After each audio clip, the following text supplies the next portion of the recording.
Hello student, তোমাদের সবাইকে স্বাগত মাই স্টাডি চ্যানেলে। তো চলো, আজকে কিন্তু তোমাদের জন্য এই ভিডিওতে নিয়ে এসেছি ক্লাস 10-এর অর্থাৎ এবার মাধ্যমিকের 3 নম্বরের বড় প্রশ্নের সাজেশন। তো চলো আর কথা না বাড়িয়ে ভিডিও শুরু করা যাক। দেখো, প্রথমেই রয়েছে এক দাগে রয়েছে আরোহণ ও অবরোহণের পার্থক্য লেখো। দু দাগে রয়েছে গিরিখাত ও ক্যানিয়নের পার্থক্য লেখো। 3 নম্বরে রয়েছে বদ্বীপ সৃষ্টির অনুকূল পরিবেশ সম্পর্কে লেখো। 4 নম্বরে রয়েছে নদীর ক্ষয়কার্যের প্রক্রিয়াগুলি লেখো। 5 নম্বরে রয়েছে ড্রামলিন ও রসেমাতনের পার্থক্য লেখো।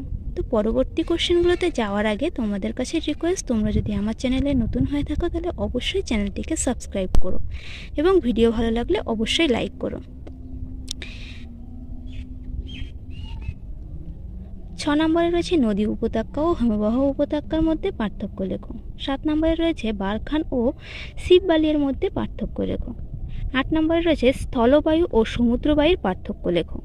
9 নম্বরে রয়েছে ইন্টারনেটের গুরুত্ব লেখো। 10 নম্বরে রয়েছে অতিরিক্ত ভৌমজল উত্তোলনের প্রভাব। 11 নম্বরে রয়েছে পশ্চিম বাহিনী নদীতে বদ্বীপ গড়ে ওঠে না কেন, অর্থাৎ গড়ে না ওঠার কারণ কি। 12 নম্বরে রয়েছে মৌসুমি বায়ুর সাথে জেট বায়ুর সম্পর্ক। 13 নম্বরে রয়েছে ভূ সমলয় ও সমুদ্র সমলয় উপগ্রহের পার্থক্য লেখো। 14 নম্বরে রয়েছে উপগ্রহ চিত্রের সংজ্ঞা, বৈশিষ্ট্য এবং ব্যবহার সবগুলোই করে যাবে।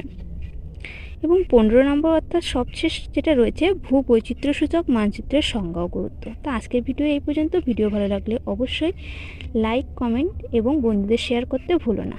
Thanks for watching.